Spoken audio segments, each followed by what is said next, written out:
بالله من الشيطان الرجيم بسم الله الرحمن الرحيم الحمد لله الذي هدانا لهذا وما كنا لنهتدي لولا أن هدانا الله الحمد لله الذي يحيي ويميت وهو على كل شيء قدير. Musulmans, mes frères, nous voici une fois encore pour continuer notre entretien. Eh bien, nous vous avons entretenu sur la prière. Dans le même sens, nous allons poursuivre aujourd'hui dans cette vidéo en vous parlant d'un aspect très fondamental de la prière. Le prophète de l'islam, sallallahu alayhi wa sallam, dans un de ses hadiths, dit « La salata liman lam yaqra bi kitab » n'a pas sa prière valide quiconque ne récite pas la Fatiha dans sa prière. Ce qui voudrait dire que la prière ne peut être acceptée, ne peut être valable que si la Fatiha est récitée. Si vous ne récitez pas la Fatiha, vous pouvez réciter même tout le Coran en entier, votre prière n'est pas validée.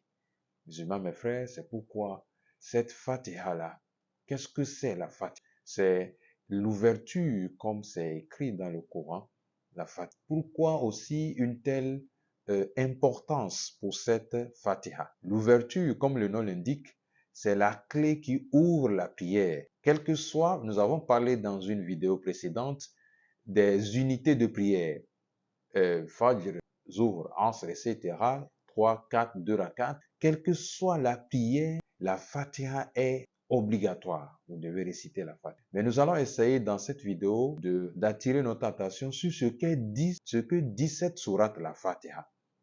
La Fatiha, c'est la sourate de l'ouverture. Alhamdulillahi Rabbil, louange à Allah, Rabbil Alamin, le Seigneur des mondes. De quel monde parlons-nous?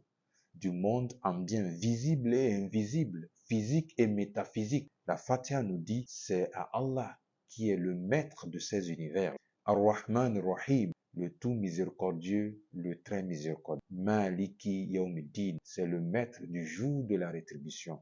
Le jour où les forts, les faibles, nous serons tous égaux devant Allah subhanahu wa ta'ala et c'est le seul qui va rétribuer chacun de nous par rapport à ce que nous avons accompli. En bien et en mal, chacun trouvera son compte. Dans une sourate Zilzala, où il nous dit quiconque aura accompli une œuvre d'une grandeur d'un atome le verra le jour. C'est pourquoi quand il dit Malik Yawmiddin, le maître du jour de la rétribution, qu'il est le seul maître absolu. Malik Yawmiddin. Iyyaka na'budu wa iyyaka nasta'in. C'est à toi que nous demandons assistance. C'est toi que nous adorons et c'est à toi nous demandons assistance, secours. Parce que le seul digne d'être adoré, c'est toi, Allah subhanahu wa ta'ala. Ihdina sirat al-mustaqim. Ô Seigneur du monde, guide-nous sur le droit chemin. Ihdina sirat al-mustaqim.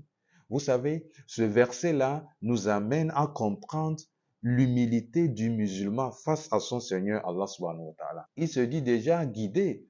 Mais pourquoi il n'y a pas un seul jour que Dieu fait? Le musulman dans sa Fatiha dit Ihdina sirat al-mustaqim. Il demande toujours à Allah subhanahu wa ta'ala de le guider parce que demain, l'instant d'après, il est le seul détenteur. Aujourd'hui, vous êtes sur le droit chemin. Tout peut arriver. C'est pourquoi cette humilité doit animer le musulman quand il récite sa Fatiha. Il doit comprendre le sens. C'est pourquoi, musulmans, mes frères, nous avons décidé dans cette vidéo de vous traduire quelques versets de la Sourate al-Mustaqim. Surat al-Ladhina an'amta alayhim. Le chemin de ceux sur qui tu as mis tes bienfaits.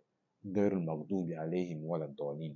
Et non de chemin de ceux sur qui il y a ta colère ou les égarer. C'est ça, en quelques mots, le sens de la Fatiha.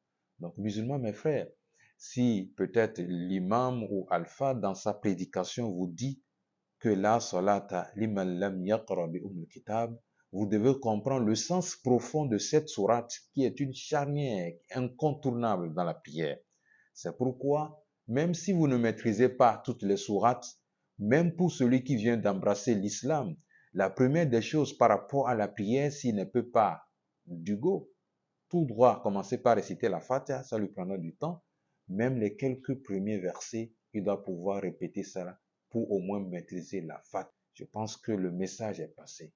La Fatiha, l'ouverture, qui que vous soyez, vous devez maîtriser la Fatiha. Et chercher, cela va de notre intérêt, à comprendre cette Fatiha que nous récitons dans chaque prière, dans chaque unité de prière, dans chaque rak'at.